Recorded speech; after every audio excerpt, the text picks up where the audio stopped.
Cool. Good evening, everyone. It is Tuesday, September 17, 2024.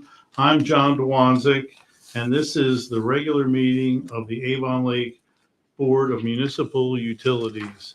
The time is 6:30 p.m., and with me tonight are fellow board members. To my right, Mr. Ricky and Mrs. Schnabel. To my left, Mr. Abram. Excused tonight is Mr. Rush. Tonight's meeting is being live streamed on Facebook and YouTube. And if you're in the audience there is an opportunity to comment as we go along. When we get to the point in the meeting where public speakers are permitted, you will have your comment read by Mr.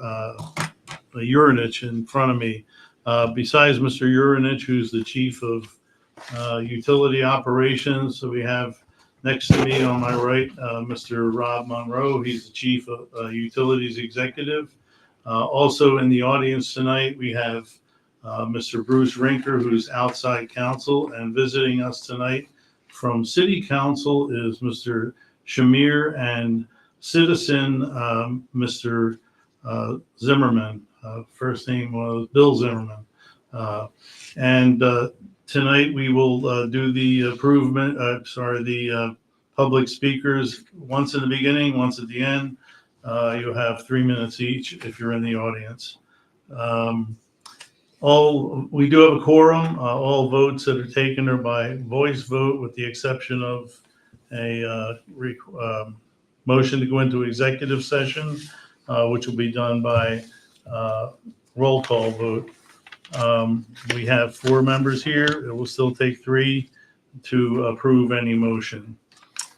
Having done that, dispense with all that perfunctory, let's move into the first item of the agenda, which is the approval of minutes for September 3rd, 2024. Are there any remarks by the board on those?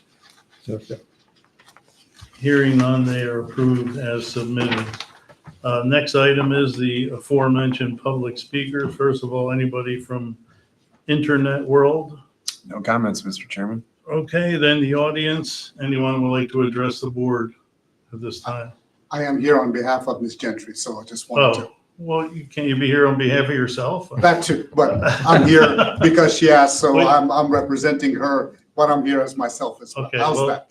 Put a Dual role. put a wig on or something so we know which one you are. Okay, Mr. Zimmerman, do you care to address the board at this time? I'll wait till the second session. Okay, thank you. Thank you. Then we will move on to correspondence. Mr. Monroe, what do you have? I have a piece of correspondence to pass along, but it's going to be part of the long-term control plan update, which is more of an in-depth discussion. So I'll present that at that time. Okay, and that's this one here? Yes, it is. Okay. All right, then anyone else have any correspondence they need to share?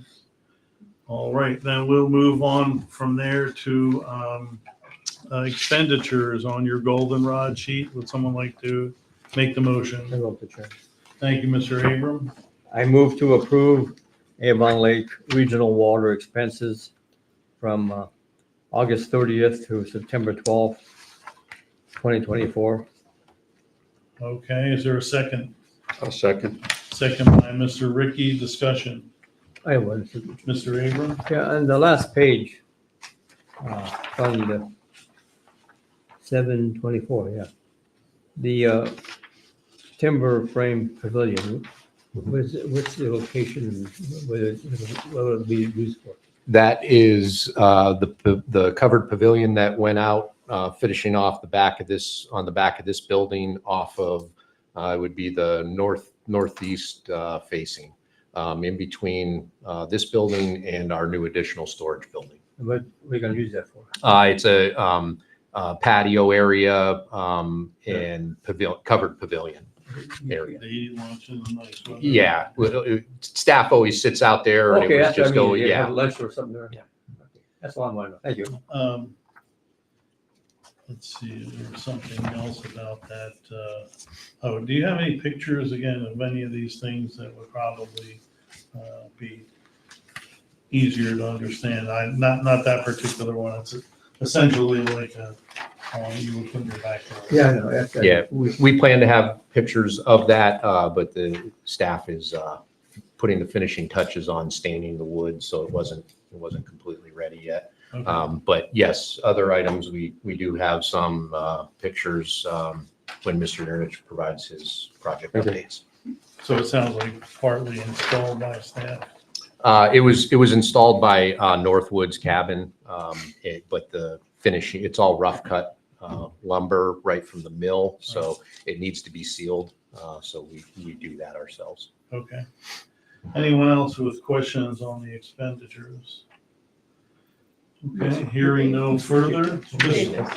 Sorry, Dave. Just a quick question on Great Lakes Construction draws or payments that we make to them now. Who's handling that? Greg or?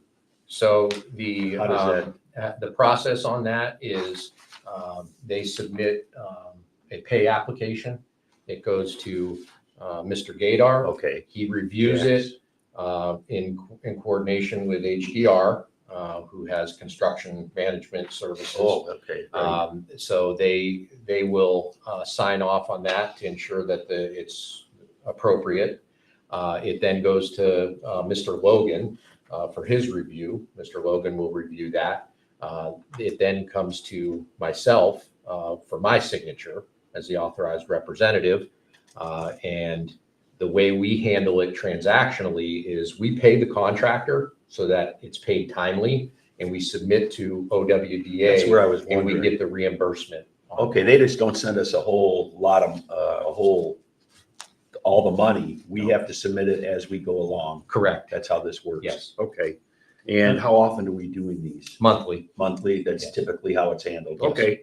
I just wondered, because it is a large sum of money. Mhm. I was just kind of curious that we have a good process in place to handle that. Mhm. Thank you. Thank you, Mr. Ricky.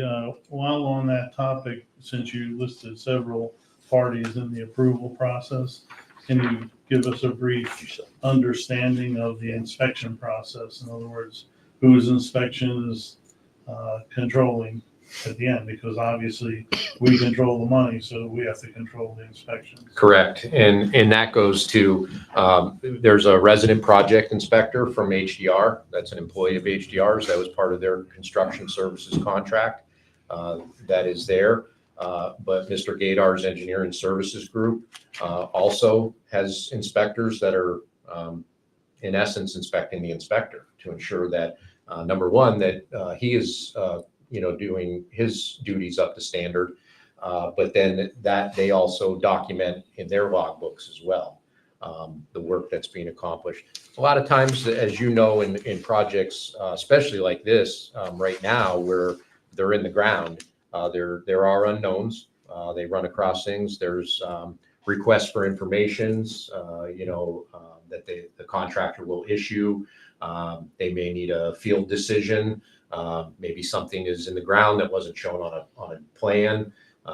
Maybe need to be relocated. All of that gets coordinated with HDR, who is the first level. It then goes to our engineering services, and because ultimately we're paying the bill, we would have the final say on it. So it goes from Jack then to Greg to you. Correct. Okay, and presumably any issues that come up, there's a couple of places where the buck can stop before it even gets to you. So you're not like out there every minute. No. But it's important to know that since the inspector is, from HDR, he's like got a financial interest that it's not exactly aligned with ours. So we have to have somebody to check the checkers, so to speak. Absolutely. And one item that comes to mind just recently that was caught during review of the pay application is there was a foreman's vehicle that was charged on there. And that's out of the scope of of what our contract is what our allowance is. So that's just something it was a carryover on their sheet from another project. It was what we feel was an honest mistake, but in our reviews, that's what we caught, and that was Well, removed. that's a good catch, because that's a cut and paste Correct. type of error. You know, my favorite kind of errors are the ones that look like they're right, but they're not because they were cut and pasted. Yes. And then lastly, with regard to that, when we get down to the final payment, how does that process go? Well, there's obviously there's retainage on the project throughout the project. And, you know, as we typically do on our projects, we would have our punch list items. There's a certain percentage that's paid out at substantial completion. But then there's that retainage that's held back. And currently we're, you know, we're under budget. We've had change orders that are that are credits back to us. But there's been a couple that we've had change orders that we're adding, but the net is, you know, under budget. Okay. And so you would have that final pay app is once everyone agrees that everything is complete, especially us as the owner, to our satisfaction. And, you know, again, it goes through those levels where, you know, Mr. Gadar, Mr. Gibney, Mr. Kamensky, Mr. Yurnich, Mr. Logan, myself. And then once everyone is in agreement that everyone is satisfied, then that final retainage is paid out as part of the final pay app. Once that's paid out as the final pay app, that would be that would signal us then to close the loan with OWDA. And once the loan is closed, which is initiated by us, there can no longer be any draws on that loan. Estimate the percentage complete that we are. Come on, guys. Yeah. Just an estimate. Yeah. I don't have a good number to. I would say we're probably about 15%, 20%. So, you know, we got another year or so to Oh yeah, go with that. the construction schedule for the contract was 24 months. So, Okay. and we really got started in June. Okay, so more than a year. That's kind of what I was getting at. So if somebody's talking about when does all the money come out of ODNR, it's quite a ways off. It is, and if you look on that line item for expenses that pay on Fund 704, line item 5, it was the $454,000. You can see our year to date's 1.7 million. We budgeted $12 million in this budget year because we knew it was going to overlap into 2 budget years. So we did, you know, budget wise, we're fine as far as what we anticipate that'll be paid out this year, but it does give you an idea of how we're. Right, and you did address my related question would be how we doing on change orders, but sounds like we're better than even at that point. Yes. Hopefully no quality concessions are involved. No. And incidentally, let me give you the secret of Mr. Monroe's estimate there. He divided year-to-date transactions by budget and came up with 15%. So, as you know, it's worth it. Okay, anyone else? Mr. Ricky, anything else? No. Mrs. Schnabel? Mr. Okay. Abram? Okay, all in favor of the motion to approve the expenditures, say aye. Aye. They're approved. Let's see.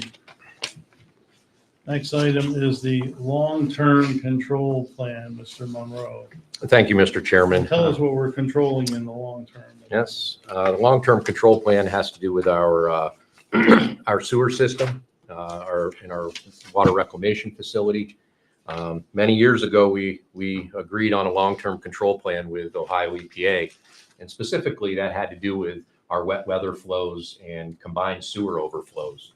And as we know, we successfully separated sewers in Avon Lake at the end of 2019, and the board also went one step further during that process, requiring homeowners and their laterals to separate them as well. And when that process was complete, we went back to Ohio EPA and we met with them and said, okay, now that we've separated the sewers, we want some more time to study the effects of them, because they were at the time really pushing us to put in underground storage during wet weather events. And we Which were is what Cleveland's doing for. of correct. billions. I don't know Yes. how many it is today. Yes, that's exactly Lots what of they're doing. billions. And so they did give us that time. And if you recall, they also approved an idea that we came to them with, and that was regarding the flow diversion structure. So after our improvements at our wastewater plant were complete, everything in the plant itself was able to treat more capacity. Our choke point was our outfall going out into the lake. So we did go to them with the project of diverting disinfected effluent. So it's gone through full secondary treatment and it's gone through UV in higher flows, diverting some of that effluent into the 108-inch storm sewer that we worked with at the time. It was the administration, Mayor Zilka, Joe Wrights was the public works director. And that was about a $600,000 project, but it's been very successful because it allows us to put more flow through our water reclamation facility. And in turn, you know, we don't see the basement backups, the Center Road pump station at 83, at the corner of 83 and Lake Road. We're able to keep the level of that down, and it's been very successful. So again, they came back to us and said, we still want you to do more, and we want you to do underground storage. And we were very adamant that we have done a lot more than many other municipalities, and we have proactively taken the approach of getting the clean water out of our sanitary sewers. And so really our point of view is that underground storage is just a Band-Aid. That's not really It's a cesspool, isn't it? I mean, yes, it is. it's not any benefit to the environment. Correct. And really, we want to focus if we're going to have to expend funds, let's focus it on getting the inflow and infiltration out of our system and making improvements there that are beneficial to the system. So they did come on September 4th for a wet weather inspection. Mr. Urinich, Mr. Hill from the water reclamation facility, they did go around the treatment plant. They went around the collection system. And overall, we got a glowing report from them as far as what they sent us. And that was included as part of your board packet, the report. There was no orders in that report. They're not ordering us to do anything, but they do have recommendations. Again, one of the recommendations is underground storage because they want an ultimate goal of absolutely no overflows into Lake Erie. And, you know, they understand that we have made a lot of improvements to our treatment plant and our system, but they are going to give us more time to continue to study our effects of the sewer separations. With our new camera truck that we purchased a year and a half ago, 2 years ago now, we are cameraing known trouble spots. We're televising them. We're identifying them to put together a package of what our next project will be to make improvements in our collection system. And again, they do acknowledge that. They do recognize that we are making those efforts. So overall, the inspection report, there were no deficiencies noted at all. They did recommend one of our former combined sewer overflows, which is now considered a sanitary sewer overflow because it's been separated. We have had no discharge from that in the last few years. So their recommendation is that we look at completely closing that off. And I think that's absolutely viable. To focus in on one of the things you brought up about, you've identified trouble spots. Aren't most of the combined sewer overflows also associated with storm water that are, it's in the purview of city streets department? Is that not correct? The stormwater is, yes. The former combined sewer overflows that are now considered sanitary sewer overflows, we've separated the mains. We've separated the storm and the sanitary. Right. So there's no longer a storm main going into that. But when I talk about areas, known areas in town, there's significant inflow and infiltration. So it's coming from somewhere, and we have to pinpoint where that is. It could be in the form of cross connections on the lateral sides. I see. It could be, you know, I mean, I'm not naive. I know that after we went through and did our inspections, and maybe some people disconnected their downspouts, they may have reconnected them. And you may think that, okay, well, a couple of downspouts, it's not that much, but it adds up. And so, again, we know that we have some areas that we're seeing some surcharges in the sewer system during wet weather flows. One of the expenses, and I know Mr. Schnabel's brought it up in the past, is with AECom. They are who does our quarterly our flow meters. We installed flow meters on all of those overflows, so we know for sure if they are active. But AECom comes in, they make sure that those are serviced, they're up to snuff, everything's calibrated, so they are accurate. But again, we are looking at the future. We're not going to just sit here on our laurels and say, well, we separated the sewers and we did a great job.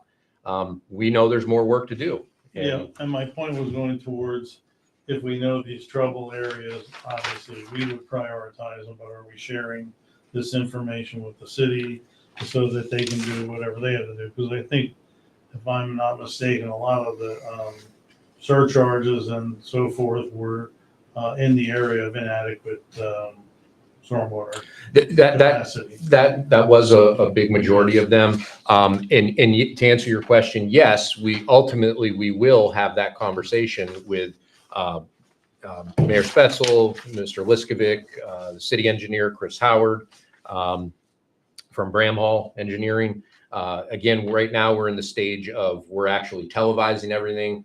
We're cataloging everything in our database. So we have the verbal notes that they make during a camera inspection. We have the video footage, and then they also have the custom report that is generated from our system for that.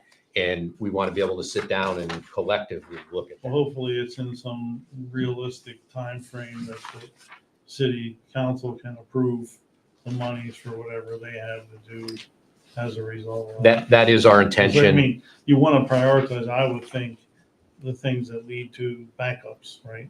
Yes. And then like the Yes. niceties are, well, it's still taking infiltration in, but we have plenty of capacity to take it, but backups means you don't have enough capacity, so. Correct. And similar to how we look at our water bundle projects, we are, for instance, the city provided us with their look ahead of paving.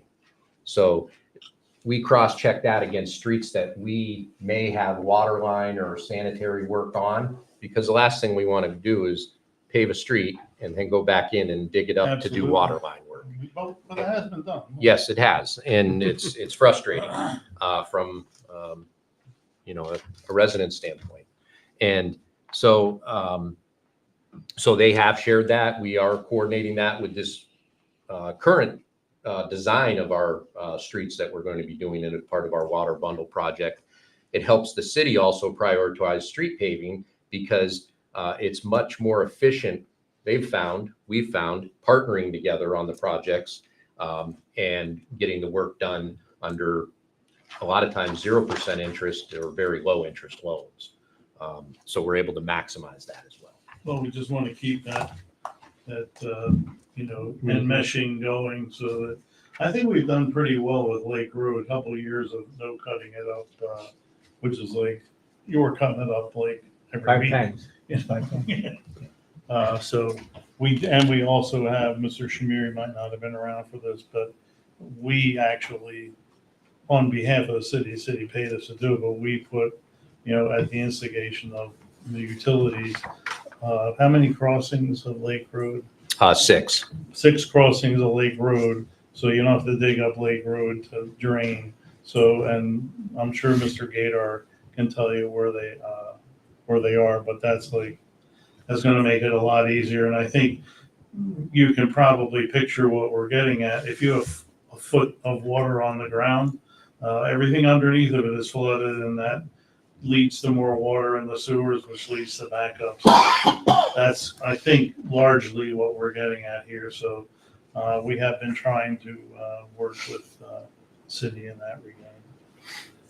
Okay, are you done? Yes, sir, I am. Thank Kind of you. Long-winded guy. I have a question. Mr. Abram, go ahead. Excellent report, Mr. Monroe. The question I have is, the bold print, is that the EPA wording, or is that something that you put in that we're gonna do? No, this report all came from EPA. From EPA. Yeah, it's entirely from So EPA. the bold print is something that we have to look into. I think it's just, they were just calling out, for instance, the maximum use of the collection system for storage. It's recommended that ALRW evaluate the feasibility of physically eliminating any SSO relief structures. So they just bolded that just to call that out as kind of their recommendation. Okay, that's all. Thank you. Okay, anyone else with comments on this? It's a good report. And I'm sure we're the least of IFPA's Problems. combined sewer problems. How often do they do this? Once a year, isn't it? Yeah, they used to. So pre-pandemic, they did. It was an annual inspection. Same on the water side, it was annual. I know on the drinking water side, they just were here this year. It was the first time in 3 years. They give you heads up, they're coming? Oh, Yeah, they do. I mean, it's, again, I think that goes to the relationship we have with them and our longstanding history of compliance on both water and wastewater side, but there's the professional respect. They did, someone that we're very familiar with, Gomes, who has inspected us for a number of years, but David Brumbaugh, who is, I believe, out of the Columbus office. His name's in this letter. Yeah, and he is, in speaking to some other contacts, he's really kind of overseeing a lot of this wet weather and inspections across the entire state. So did you call the fire department for wet weather, or how did you? No, that's how what did you come we, up with wet weather? that's what we said. It's, they came for a wet weather inspection during dry weather. But It has been a relatively dry year. it has, yes. Yes, it has. Good for Mr. Logan, he sells more water. That's right. Okay, anything else to add to that, anyone? All right, then Mr. Urinich, it's time for project updates. You have thousands of words because I know you brought pictures. Did bring pictures. Okay. Thank you. So for the power plant update, ALRG continues its cleanup from the implosion. They've got the debris separated into various piles of scrap. They're working on getting that cleaned up so they can start preparing for the next implosion. I did want to give a mention, Dan Regato, he was the plant manager both for this demolition project and when the power plant was in operation. Today actually was his last day. Wanted to thank him. He's been very helpful to myself and staff anytime we've requested tours, information that he had available. He's always been very professional and helpful, and we wish him the best. Please extend the best wishes of the board to Mr. Regato. Thank him for his diligent service. I had a meeting with him yesterday. I wanted to just confirm who was going to be taking his place. Wayne Woodruff, I know you had met him. Oh, yeah, I haven't when seen we were him in out a there. couple of years though, yeah. So he's going to be carrying on hopefully in the same manner that Mr. Regato did. I enjoyed working with Wayne You as gonna be in well. the trailer there? Mhm. Okay. For the ETL design services, Bramhall is continuing their work on the updated base maps. We're expecting engineering services, expecting to receive those end of October, beginning of November. Once that is completed, then we can proceed with the easement acquisitions. As we'll need the updated base map and all of the legal descriptions for the property that it'll have to go through. The CUE is continuing his work with attorney. The one from ETL Design Services, if I'm not mistaken, that's the one involving railroad easement. Correct. Okay, and that, they've agreed to it and so on. The- We don't pay them until it's done, right? But The reason for the redesign is because we are now taking the suction line over to Moore Road and crossing at a right-of-way grade crossing. So we will only have a couple $1,000 one-time fee because it's in the right-of-way. okay, but it's the same project. Yes, yes, it is. The CUE continues to work with Attorney Carr on updating the cooperative agreements with the ETL members. That fully executed agreement will be necessary to move forward with this project. Moving on to the part that will include some pictures, the water filtration plant improvements. Great Lakes Construction has formed and poured footers for the new chemical feed building. In the center of the screen next to the existing structures, you'll see the area where the chemical feed building will be going. So that's been their main area of focus. They've done some of the prep work for the filters, but just with trying to get this part moving, relocating a lot of that was the area they had to move some of the storm sewers that were existing. Storm manhole was moved. I think we'll have a close-up picture of it, but you can kind of see some beams supporting the electrical duct bank.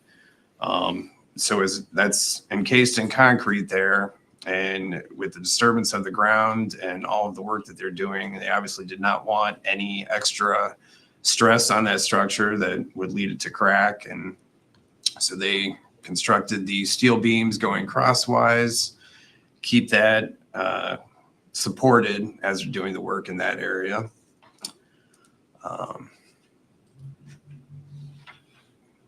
A lot of the rebar. So a lot of concrete is going to be involved. They've been forming up the rebar. The rebar to be placed where? Within the base of the concrete, the base of the chemical feed. And then when they form the walls, they'll Okay. have rebar throughout that. as Going well. back to the picture of the aerial photo, which I take it is looking southwest. Correct. Point to the chemical feed building in that picture with your cursor. Can you I do it? can't do it on this. Well, is it underneath those beams or? where? Just above the bright yellow generator, and there's a excavator just next to the generator. Right. This is the footprint of the chemical feed. I got you. Okay, you're filling in that corner. Yes, that is the footprint. Sorry, I like to make a mental picture of it. Sure. And then that's just even further zoomed out. I think since really the intent to zoom out on this is, we talked about this at the last meeting, the wash water tank, that's going to be, that's eliminated, that's going to be demolished. This area up here is where the new filters will be put in, the 4 new filters. This is the existing filter building. So that gives you a mental image of where the new filters are going to be located. Will the new filter building resemble the existing one? Yes. And that will cut off that access there that we talked about the last time. Yes. All right. If we could look into, in the future, being able to use a cursor on the electronic displays, it would probably be easier for people to know what we're talking about. All right, thanks. Is that your thousands of words, Mr. Yurnich? That would pretty much sums it up. We have continued, I had mentioned at the last meeting, I believe, that one of the tie-ins that we're doing on the filtrate line, we're still finalizing all of the points that we could stop that process, allow us to refill our reserves at the water plant. And as we progress with that, we will have pictures as well showing everything that we can. Okay. Any questions from the board? All right, I think you might be off the hook then for now. You have no update for the SCADA. Correct. So, all right. So next up is CUE report, Mr. Monroe. Yes, thank you, Mr. Chairman. I have two items to report on. One item is I wanted to just clarify an item from our last meeting. Mr. Abram had provided us an update on the Lorco and the connections of the system. The number, the 1,652 that was provided, that was the total number of addresses in Lorco. The actual active accounts that are paying a bill is 1,491. So I just wanted to make sure that was clarified. And the reason that there's 161 addresses that are not active is that may be, there's a few different reasons. It may be a new home that's being built, so it's just not active yet, or they haven't developed it. Or it's an existing house that was more than 200 feet off the road. And when the system was built, the Lorain County Health Department said that they established the certain footage in proximity to the system. And if it was more than 200 feet, they did not have to connect. Now, of course, if they have a septic system that needs work in the future, they would. But that gives you an idea. And They all have laterals anyway. yes. They were all provided connections, and it's accessible. And then, not that it doesn't have to do with the Lorco 1 homes that I was just talking about, but the Lorco 2 system, there's a total of 140 on that. And again, that flow doesn't come to us, but that's just more of an FYI for the board. That is the first item. The second item I had is a follow-up from the last meeting regarding our public records request form. We did add a couple modifications to that, one of them being the tracking number on that form. We will assign a tracking number for it.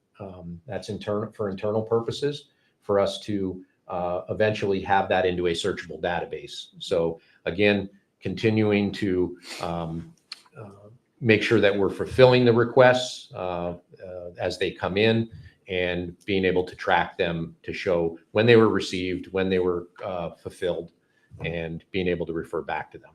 Is there a reason why you're limiting this to public records requests? It would seem like you want to have a transmittal for anything that goes out of this building, even to City Hall or to, alert or whatever. We should have a transmittal to go with, and No, it's not to me, limited. it's all of a piece. It's not limited. It was the specific item we talked about at the last meeting, and we did add it to that. But again, as part of our continual improvement, we will continue to expand on that on other items as well. I told you that, transmittals as a engineering consultant, they'll save your life. So Absolutely. And that is all I have to report this All evening. right. All right, members, any members with reports? Mr. Ricky. Mr. Ricky. Yeah, just FYI, a couple things. I did attend the Building and Utilities Committee meeting last night, and the city, there's kind of two, they're going at it from two directions for a new ordinance regarding demolitions. The mayor is working on one, and Mrs. Gentry's working on one, and they've kind of combined them, and they're coming up with a demolition ordinance they're working on. So that's in progress with the city. Whether that will affect the current project, I couldn't really ascertain one way or the other whether that's going to affect or slow down anything that's going on the power plant demolition. Right now, also, I stayed for the CCM. what's that one called? Economic development. Economic development, I'm sorry, there's so many names. The economic development, and Dan Regato put on a presentation with the current status of the demolition, and it was very informative. He did a very nice job with that. The only other thing I would tell you is that as it stands right now, and I learned this, that there's going to be one more implosion, and everything comes down with the next implosion. Stacks, boilers, the whole bit, and that is tentatively scheduled for mid-November. That is a date that I don't know for sure, but I'm sure Greg will be informed of when that date actually happens, but there's a lot of things got to fall into place for that. But right now they're scheduling it for mid-November, and that will be I wasn't sure how many implosions there were going to be, but it sounds like there's only one more and it's going to bring everything down. Is that what you guys understood? Oh, it seems to be a chained event, so it's going to be a one-day event. It's going to be a simultaneous event, but Yes. they're going to take it out in Yeah, sections. That's Won't be the any proposal. louder, but it'll be longer, meaning because they go through everything, it'll be kind of a Sequential. domino Yeah. effect, Yeah. so to Multiple- speak, multiple as locations. it's A brought lot more down. debris as well. And if So- I can, emphasize, you're hoping everything falls into place. I think everyone. Yeah, no pun intended. So again, and then I also had a conversation this week, Mr. Roy from Lorco trustee called just to touch base with me. I haven't talked to him in a while. So I had a nice conversation with him, nothing urgent or earth-shattering, but a nice conversation with him. So that's it. That's all I have. Okay, thank you, Mr. Ricky. Any other members with anything? I don't have anything, so we do have public speaker opportunity. Mr. Zimmerman, would you like to speak at this time? Sure. And Mr. Uranich, is there anything in internet world? There's not. The floor is yours for the next 3 minutes. William Zimmerman. So I'm still waiting for the verbatim minutes from the Building and Utilities meeting that was held at the City Council chambers last month. At this meeting, Mr. Ricky accused me of threatening him. Mr. Ricky has slandered my name by telling his Mrs. Snobble that I had hit him.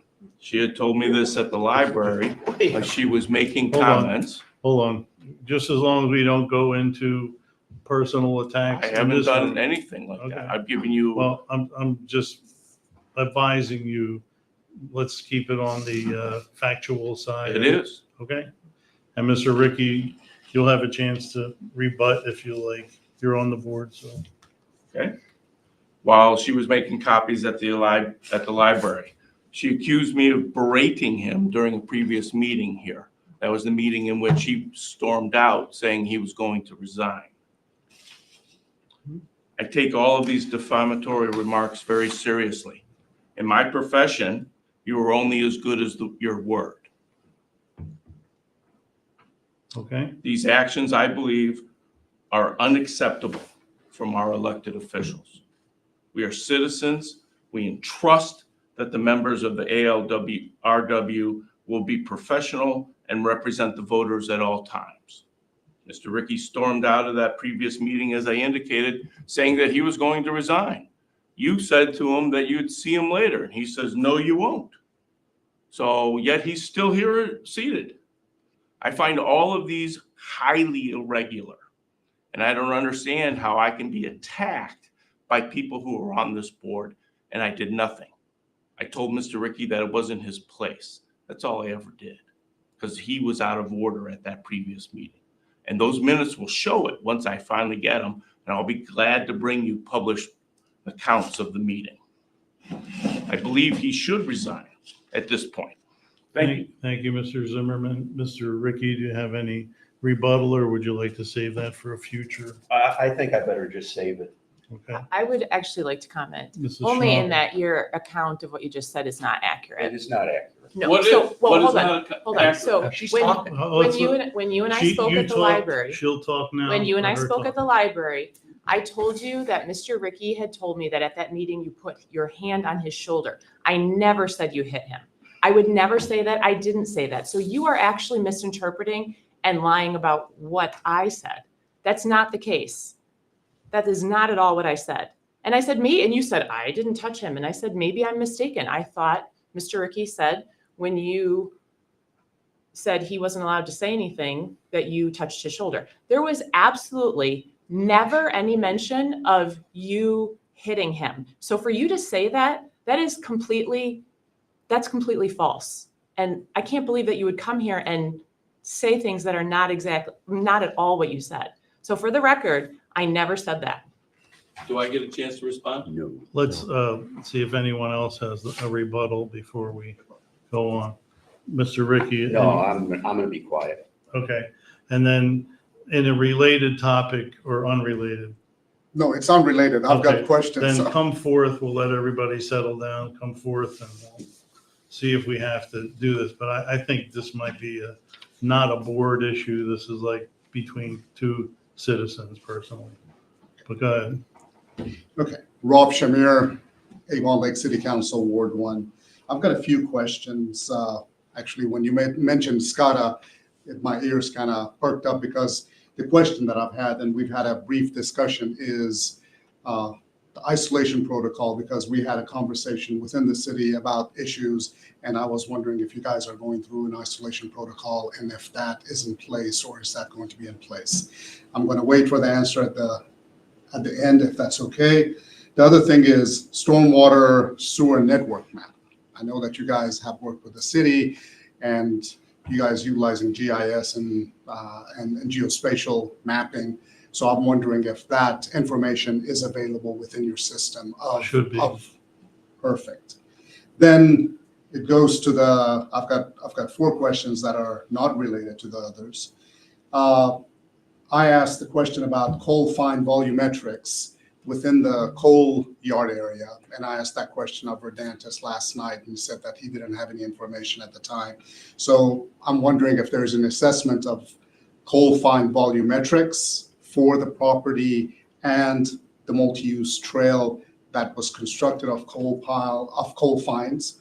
So that is a question that I'd like to get answered. And then there's a risk assessment by HCW that is supposed to be coming up. I'm just wondering when that is going to be available.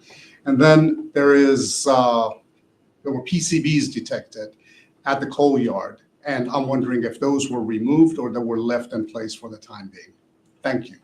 Thank you, Mr. Shamir. Mr. Monroe, do you have anything to answer to that? Okay. Anything you don't, you can get back to Mr. Shamir. Sure.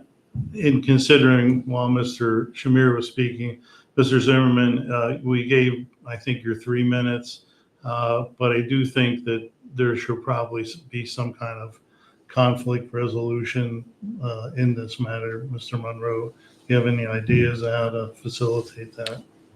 No, it shouldn't be anybody on the board, because really we'd be biased to our side, and an arbitrator of some sort probably should be brought in about this. But I think we could also consider that bygones could be bygones in the ultimate outcome. So will not entertain additional input from Mr. Zimmerman tonight. Mr. Monroe, go ahead. In regards to your questions, Mr. Shamir, because they're relatively straightforward, with our SCADA system, we went through an improvement project 2 years ago, year and a half, 3 years ago. In the recent few, that we upgraded our entire SCADA system, completely segregated it from the outside world. So it is segregated as it is now. If you want to meet and dive into that a little further, I would love to. then I'd be more than happy to share Thank some you. of that.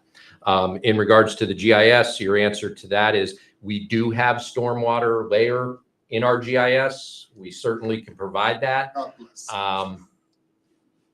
Accuracy, that may be, It's okay. but Right now, I we just do want- have a layer in there. Yeah. Yes, Perfect. amongst many other layers. If I may add, Mr. Monroe, I'm certain that, the database that we use will be made available if they have to document their facilities that we didn't document. That could be entered into the shared database, because we don't have any reason to keep it from anyone. No, and we regularly do that, even with some of our other communities, as far as, especially with ETLs and distribution system on the water side. We were able to easily share the shape files in that they just added into their GIS as a separate layer, and makes it pretty seamless. So yes, we do have GIS data for that, and we can talk more about that. Can I As to just the ask one- accuracy, Mr. Monroe, if I may question, I'm certain we're very accurate on our things, but I think you're referring to if they pick up anything that's the city's, they might not have been exactly there. That's why I'm asking. I would like to see what you guys have, and I'm wondering if there's an XYZ at the base of each pipe and. Mhm. and I at believe the there top is as well. for ours, but. For your again, system. Yeah. I know that X and Y, your thing will be Exactly. there, but maybe not even exactly where it is. Yeah. And we typically on our assets are sub-meter accuracy on the GPS. That's the standard that we use. So, but we do collect that. As far as the, so the coal fines and the PCBs, we'll have to have a little further discussion about that. And that dovetails into the HCW report. I am hoping that we're going to have that this week. And as soon as that is provided to us, we will issue that out to anyone that's interested. And you had requested previously, we talked about having a sit-down meeting to discuss all of that and so that everyone can understand that. And at the time, I had said that it was a little premature because we did not have our reports. And after we get this HCW, I would like to sit down and discuss that. Okay. Anyone else? Okay, we have a request for an executive session. Would someone like to make the motion? Thank you, Mr. Abram. I move to meet in executive session as allowed by Ohio Revised Code, section 121.22G2, to discuss the purchase and or sale of public property, and to include the CUE, the CUO, and a representative from Mansfield Gavin. Thank you, Mr. Abram. Is there a second? Second. Second by Mrs. Schnabel. Roll call vote, Mr. Ricky. Yes. Mrs. Schnabel. Yes. Mr. I Abram. vote aye. Chairman votes aye. We will go into executive session when the room is cleared. The time is 7:23.